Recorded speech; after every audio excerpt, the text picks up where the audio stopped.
Welcome to this week's edition of Outdoors Online, a weekly webcast produced by the North Dakota Game and Fish Department. I'm your host, Mike Anderson. My guest this week is Chief Game Warden Bob Timian. Today we're going to talk about some of the more common hunting violations that occur in the fall. Bob, what is the number one hunting violation? Well, probably the number one is people just don't have their license with them or don't purchase one. With technology nowadays, you can have it downloaded on your phone. You can either have it in the old-fashioned paper version, which you can print out, or you can have an electronic copy.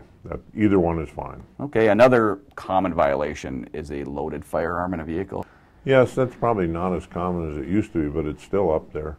Well, one of the violations that is a little too common, but does create issues, is littering. Just simply, you're sitting on the approach having lunch and you forget to pick up your pop cans or your sandwich wrappers.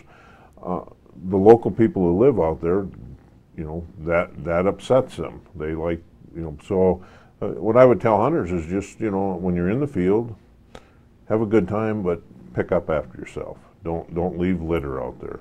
That does nothing for the landowner-sportsman relations. Nothing good anyway. And how many shells can you have legally in your gun? Your gun cannot, well, in any case, if you're hunting with a shotgun, other than some spring seasons, in general it's 3 shells in the gun. Bob, what is party hunting? It's not allowed in North Dakota. Yeah. Well, in general that refers to when people are out hunting and they think they have a combined limit. Limits are individual in North Dakota, so if the limit's 3 a day, that's 3 for you. It's not 6 for us together. And so you're by law, you can only shoot 3 roosters, and I can shoot 3 roosters. It's not I can shoot 5 and you shoot 1. Just like in deer, when you have a deer tag, your tag is your license to shoot a deer, not somebody else's.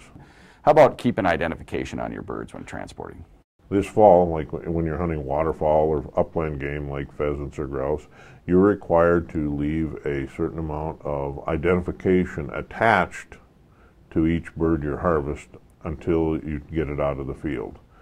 And that means back home. So like with a pheasant, it's usually a head or a leg.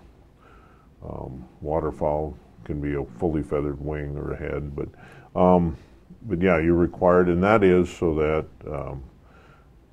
they can be identified in the field as, like with pheasants, that it is a rooster, it is a pheasant, it is a rooster. With ducks, you can identify species and sex, because those are how we establish the limits. Let's move into some of the rules and regs on our wildlife management areas, Bob. A lot of people are putting up deer stands, trail cams, ground blinds. What are the rules on that? Anything you put on our wildlife management areas has to carry some identification of whose it is, whether it's your name, or you can get an identification number from the department. You can go online and it will give you an identification number if you don't want to put your name on. But it has to be identified. And then also certain piece of equipment that you do, like deer stands, have specific dates when you have to have them off of our WMA. Those same rules and regs apply on our plots land around the state. Yeah. Well, plots is a very popular program, which most people understand now and know, is where we enter in an agreement with private landowners to allow walking public access for hunting on their land. It's very, very, like I said, it's very, very popular, but there are some restrictions. When we enter into that agreement, it's only for walking access. It's not for anything else for hunting. So if you want to leave something on there, like say you want to put a blind up and leave it for several days, you have to go to the property owner and ask his permission for that. You just can't assume you can do that, because the only real thing he authorized us to do is for hunters to go out there and walk around, day use only, essentially. Okay, let's move into deer hunting, Bob. What's the number one violation for deer hunting? One of them is tagging violations. People fail to tag at all or fail to tag immediately. Before you start doing the field dressing or moving the deer, the first thing you should do, for both legal and practical reasons, is put your tag on it. The practical reason is that You know, that tag has an adhesive backing, and if you get hair and blood on it, it doesn't stick very well. So if you do it right away, before you get into that, it's much easier to put the tag on. You can ensure it sticks well. And then also, you know, in the field dressing and moving and the picture taking, and if you didn't put the tag on right away, there's a possibility you're going to throw it in the back of the truck and forget to put the tag on, which is not a good thing. So it's just get in the habit of when you first come up that deer, you know, first thing you should do is put the tag on it. What are some of the other more common violations with deer hunting? Sometimes failure to carry your license. That's also occurs in deer season. We get some off-trail violations every year because in deer hunting you're not allowed to drive off-trail to pursue deer or to hunt deer, with one exception, and that is you can drive off an established trail to retrieve your deer once you've reduced it to possession. And you can then return to that trail. However, property managers or owners can restrict that. Like a private property owner can say, I don't want you driving on my place. He has the authority to do that. On some of our WMAs, National Grasslands, the Forest Service has their restrictions on driving off trail. So they can be more restricted than that based on the individual owner or manager of the property. Deer season's less than a month away, Bob. If you haven't received your deer tag in the mail, what's the reason? Well, Mike, there could be a couple of reasons. Primarily, the first thing I would do is, and we have tried to notify people, is have you purchased your general game and habitats license? Because by law, we cannot give you any other license until you have that one first. So the first thing, that would be the first thing I would check. Have you bought that? If you have purchased it, then it's possible that it may have been lost in the mail. That doesn't happen very often, but it does occur. Or it could be some other reason.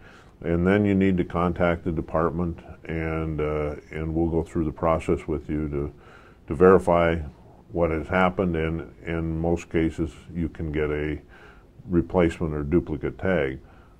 But like I said, the first thing I would check is, have you purchased that general game and habitat? Because if you have not, go online, purchase it, and your license will be released and sent to you. Okay. If you see a violation in the field, what can you do? Well, if you see a violation, most people carry cell phones anymore. First thing to do is call it. Call in. You know, our warden numbers are readily available. All of them have cell phones. You can call the state radio number and to report a violation, and they'll get a hold of the closest active game warden and give him that. And then once you call in, the warden will more than likely ask you some questions. You know, like what is the violation you think you see? You know, maybe if you can give him some identification. A great one is a vehicle license plate number, and then you know he will give you an idea of when he's able to respond to the area. You know, he might be over the next hill, or he might be 50 miles away. But the most important thing is call immediately. The sooner you call, the better chances we can resolve the situation. And with the Report All Poachers program, you can remain anonymous too. That's true. Bob, there's a lot of hunting ethics and obviously hunting safety. Yeah, the biggest thing when you're out hunting is to have a good time, follow the rules, but above all, be safe. And by being safe, I mean the biggest thing is know where when you're hunting with other people, or you're hunting around where other people are hunting, is to know where people are at, know where you're shooting. Take that extra little time. Most of the hunting accidents that have occurred in the field occur because the people involved lost track of each other or weren't paying attention. Okay. How about if you pull up to a muddy field or muddy section line? What should a person do? Yeah, every fall we encounter different weather situations. Right now, this fall so far, we're fairly wet. We're getting rains in the forecast again. I mean, some falls it's extremely dry. But in either case, like now when it's wet, be aware of that. If you're on a regular farm road and it looks really wet and muddy, you're not going to make a lot of friends by going down there and just tearing it up with your four-wheel drive or driving out in a field and rutting it all up. That doesn't create good landowner relations. So just use some common sense. Yeah, just use common sense. I understand that sometimes you get into a situation where, it can't be helped. But if you have a choice, choose not to. We like people out in the field. We like to see you have a good time hunting in the fall. And the best way that you can ensure having a good hunt in the field is you need to be aware of the rules, use common sense, and be safe. A lot of good information, Bob. Thank you. If you were lucky enough to draw a deer tag this year and you haven't received your tag in the mail, deer hunters are reminded of a state law that requires hunters to purchase a general game and habitat license before receiving their deer tag. The North Dakota Game and Fish will only mail deer tags after the general game and habitat license is purchased. You can purchase the general game and habitat license by going to the Game and Fish website at gf.nd.gov. For Chief Game Warden Bob Timian and the rest of the staff here at the Game and Fish Department, thanks for joining us for this week's Outdoors Online. We'll see you again next week.